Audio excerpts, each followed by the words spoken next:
Chris here with a phone that doesn't really need an intro. It's had so much coverage, and rightly so. The Mate 20 Pro from Huawei is a top Android flagship phone. It has to be in the top 5.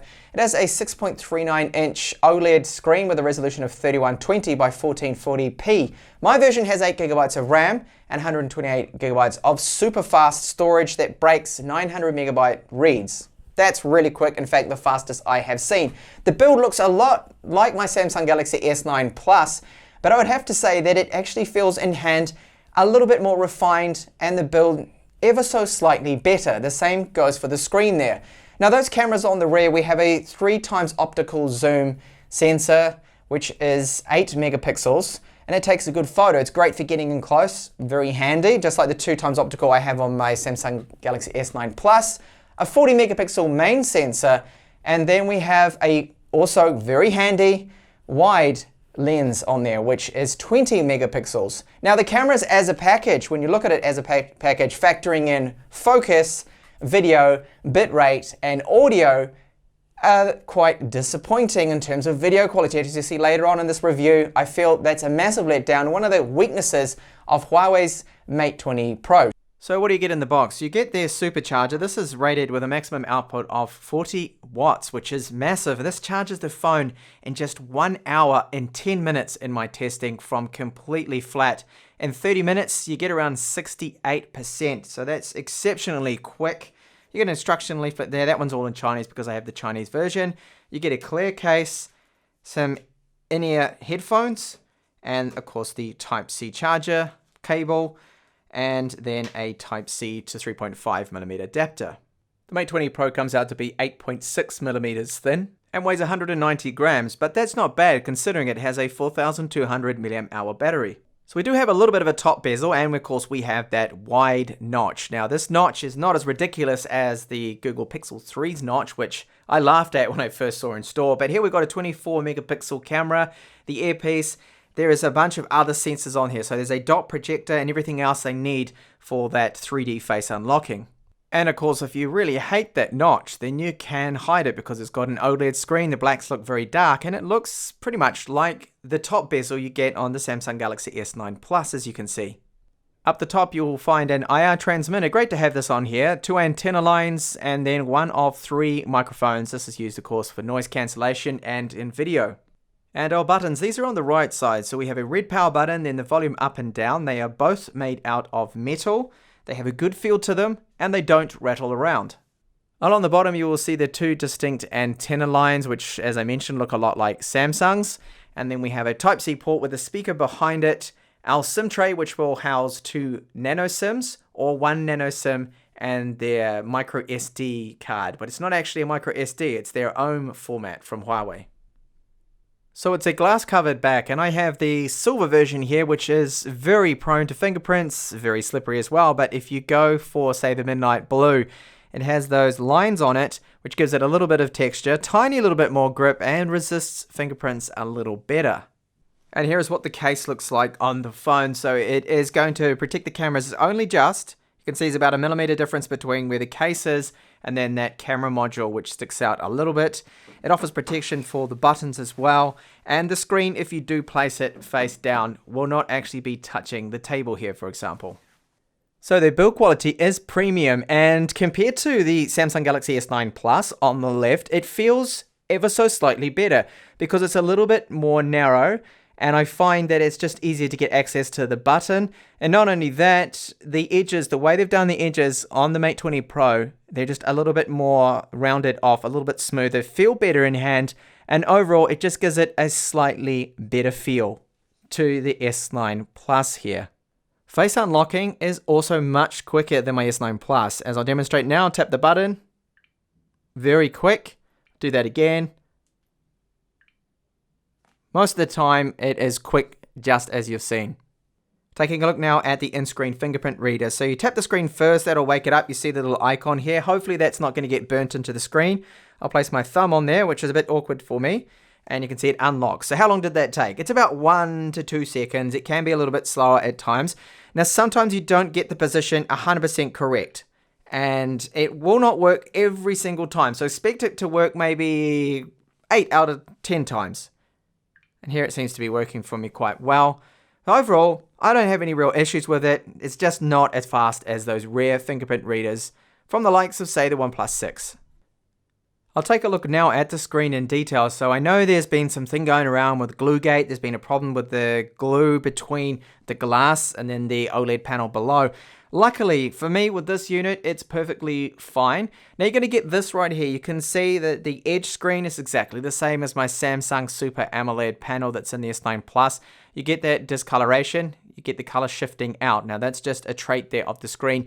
It's not really too much of an issue, but if you're really fussy about your screens, then that may bother you. Now light leakage, bleeding and things like that, I'm not seeing a problem here, not like the some of the IPS panels that I look at that often have like a dark shadowing around the notch. That is not happening here. Now you will sometimes see this shimmering happening. See those lines going across like pulse width modulation flicker? This is only happening on camera. It's like whenever I record OLED screens or Samsung AMOLED panels, this happens. You can see that the screen is flickering away here at the moment, but again, this is only on camera. So we've got our color temperature mode and your white balance that you can set. So out of the box, it's on vivid to me, that's not really that accurate. Normal is probably the best, the more accurate. The white balance is more correct there. And we also have eye comfort mode. So that's a blue light filter. So, you don't keep yourself awake at night. The other useful option here too is the text and display sliders. So you can slide this up. So if you find the text too small, you can increase it. You find it too large, decrease it, and also the display size. This is very handy to have. Now the gamma is one area where this screen is completely off. No matter what setting I use here, it should be 2.2 or closer to 2.2, but it's miles off here, hovering around 1.4 as you can see. Brightness tops out at 790 lux, which is a little bit lower than the 830 I messaged on the Mate 20X. Dark colors on the screen when you're showing them, they do look very good because this is an OLED panel, of course. And overall, it is a really nice screen, a premium screen. The only complaint there is the gamma being quite off for some reason. When you take a look at the touch performance, that is also excellent. It goes with your finger, there's no stuttering, it is very smooth. They seem to have it synced perfectly with the refresh rate of the screen, which is great. The UI performance is decent. Now this UI comes with a huge amount of bloatware. I will just show you what I recorded of how much bloatware had on here, bloatware applications. So you can see right here from the screenshot when I first got it, that it actually has about 16 crappy applications on there that you're not going to want, you're going to want to remove. And even under top apps, you'll find a lot more. So it takes a good 15-20 minutes to uninstall all of those. I did also receive this firmware update. Now this brings it up to Android 9 security patch level December the 1st, which is really good. So it's up to date. And it may have possibly fixed the display dimming issue. So when you went into certain applications, you're on a manual brightness setting, that it would dim down the display, even though you don't want it to do that. That seems to be fixed because it's not happening to me. Now, if you do buy the Chinese version, beware. It will not have Google Play installed, but it is a very easy fix. You go into the app gallery, which is mostly all in Chinese, in fact, 100% Chinese, search Google. You'll find there in the Google Play Store. It will then install that, and you can see it's running fine. I haven't had any problems with it. It is very fast, the performance there. So I have the full screen gestures at the moment enabled. So you swipe up and hold to get your recent apps and go through and multitask. You just swipe up to go home. And then if you're in an application, for example, if I go into gallery here, and then I swipe from the side, that takes you back. It's very easy to get used to, and I prefer it over the on-screen menu keys that you can use. Chrome scrolling performance I have found to be very fast and smooth. In fact, better than the Mate 20X that I just finished reviewing. And that is probably aided by the fact that this version I have has 8 gigabytes of RAM. That model has the Kirin 980, but with the 6 gigabytes. So that 8 gigabytes of RAM, to me, makes it feel just ever so slightly faster and a little bit smoother. And that is also reflected in synthetic benchmarks. For example, this is Antutu, and we're getting a score of almost 270,000, where I got about 260,000 on the Mate 20X with only 6 gigabytes of RAM. And like the Mate 20X, it has super fast UFS 2.1 spec storage. Take a look at the sequential reads here, over 900 megabytes per second. That's going to be faster than a lot of people's laptops. If you're still using a SATA 3 SSD, that's almost double the read speeds there that you'll be able to get. Sequential writes also good, and then the random writes are impressive for a mobile phone. GPS performance is solid, no complaints. It normally hovers around 4 meters of accuracy and locks on to almost all of the satellites it sees with good signal strength. If you are purchasing the global version, then you've got global LTE band coverage. And here in Spain, it's working fine. The Chinese version, it's got even LTE band 20 as well that other people would need. If you were going to buy the Chinese version, although I wouldn't recommend it, I would go for the global one. So good 4G speeds, that's LTE plus there that it managed to lock on, 4G plus. It's all right. I mean, not the fastest, of course, but that's my provider.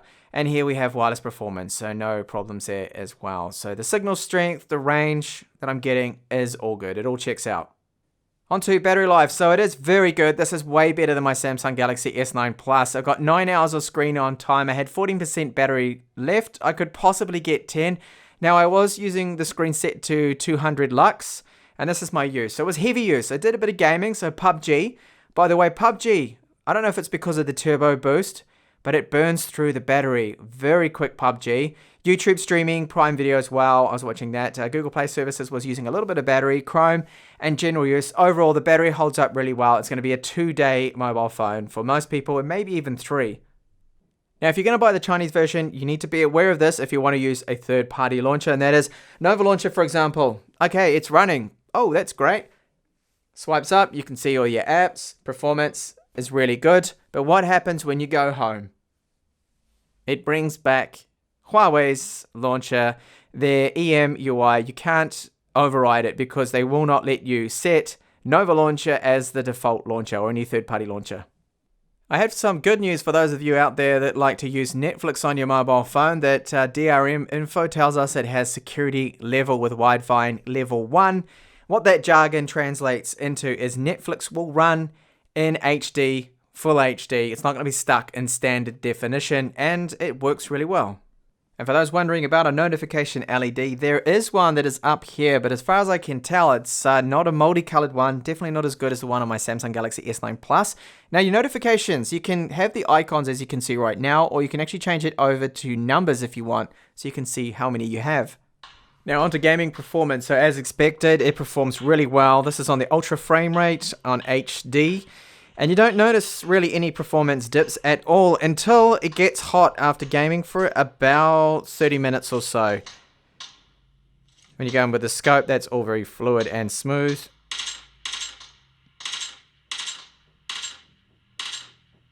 Overall, excellent top performance from the Kirin 980 here. So this phone, like many flagships, has dual loudspeakers because the earpiece doubles as a loudspeaker. We've got the Type-C speaker placement, which is a little bit awkward. But when you have a cable plugged in, as you will hear just now, that it doesn't actually muffle it too much. So to me, it's not a deal breaker. And the speaker sounds decent. It has a nice level of bass. And the loudness as well is good. But here's that sample.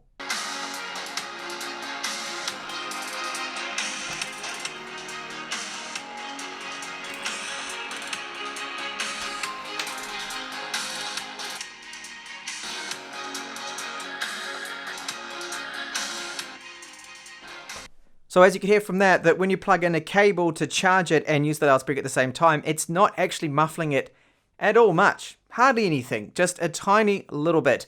Now 3.5mm headphone output when you use the Type-C adapter or Type-C headphones. It's good, it's clean, it is loud, and overall, I like it. There's nothing really wrong with it at all. You can't fault it. A voice call quality as well is excellent. It's good, no problems. Moving over to the cameras now. So the still camera, very good performance. Overall takes a very decent image. Sometimes the exposure is a little bit off, but when you have a look at the video performance, what I'm showing you now, this is 4K with electronic image stabilization. You can see the stabilization is okay, but I have noticed that you do get some judders in the video, that the electronic image stabilization is not as good as other flagships, quite disappointing. Also the bitrate with 4K, not as high as it could be. It often hovers around 30 megabits per second, 33. I feel it should be a bit higher. You do see some artifacts.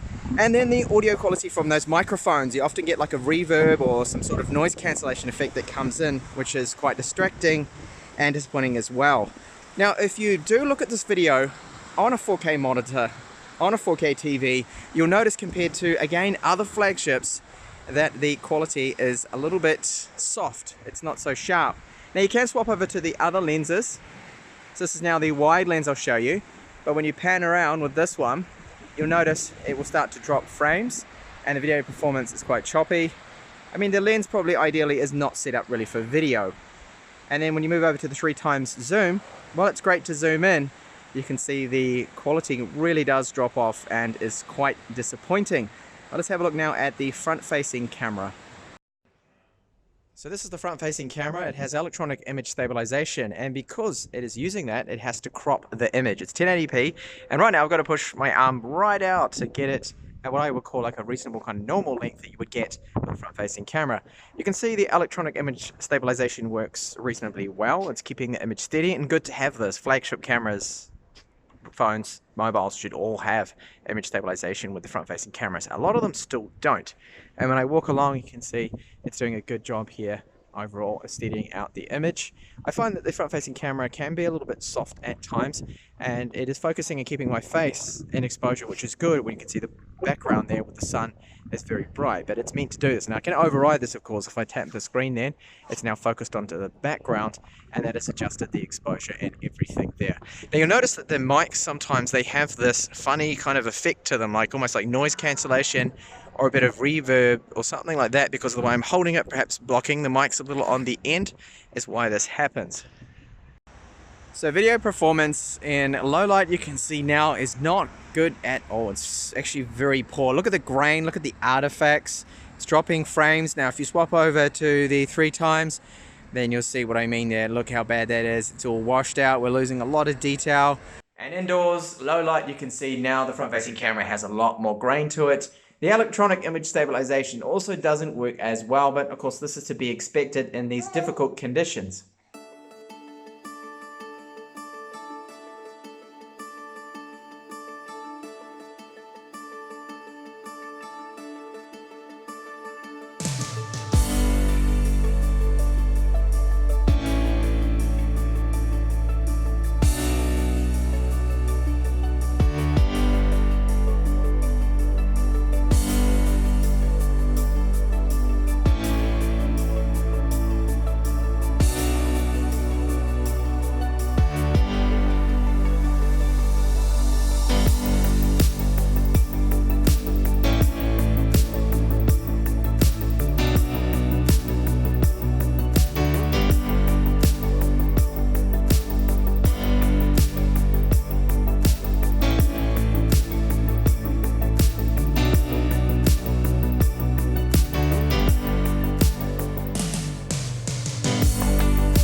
All right, now quickly recapping. So build quality is great, great battery life, excellent performance. It's right up there. It's very, very good. Really good screen on it. The build quality, I think, is actually slightly better than my Samsung Galaxy S9 Plus. That's all great. Now, the downsides to it are very minor. Well, there's a couple of minor ones and one big one. So the minor ones would be the fingerprint reader. So it sometimes is a little bit hard to find, so at night when you go to find it, and then it's only going to work about 7 to 8 times out of 10, which is a little bit disappointing, and it takes about 2 seconds. It's not a big issue because we do have very good face unlocking, which is 3D mapping face unlocking too with this, so it's more secure. The UI that it has, okay, so EM UI from Huawei has a lot of bloatware that they've already pushed on there, a lot of silly applications. I counted about 16 applications of junk on there, and the Chinese version will not let you use a third-party launcher. You can run it, but you can't set it as the default launcher, which is the big issue. They won't let you, Huawei, for security reasons, they say, which is, it's just kind of wrong. I wish they would let us overwrite that. But that's why you go for the global version and to get no bloatware. So the cameras, when you look at these cameras as a package, the whole package, not just still images, not just low light, I find them to be disappointing. Okay, front-facing camera, even though you disable all the beautifying effects, so you set all the sliders and everything to 0 and off, it still looks like it's too soft. It's got some beautifying there, always. That's a little disappointing to me. But the biggest disappointment has to be the video. So video has low bit rate. An average focus, the focus is not really that good in it. Electronic image stabilization, again, not fantastic. Dropped frames, it's not very good. And then the microphones as well. So it's like 5 things with video that are just wrong with this. So very poor video performance on this flagship expensive mobile phone. So if you're going to be spending this kind of cash on this phone, you'd expect to have really decent, great 4K video quality, 1080p. 1080p is a lot better, but 4K compared to the other flagships, big letdown. So that's the reason not to go for the phone. For everything else, yes, if you want the great performance, build quality, the screen, this is one of the ones to go for if you can afford it, that is, of course, and you're not going to be shooting any video. So thank you so much for watching this lengthy review, and if you haven't already, do check out my review of the larger 7.2-inch version of this phone, which is the Mate 20X.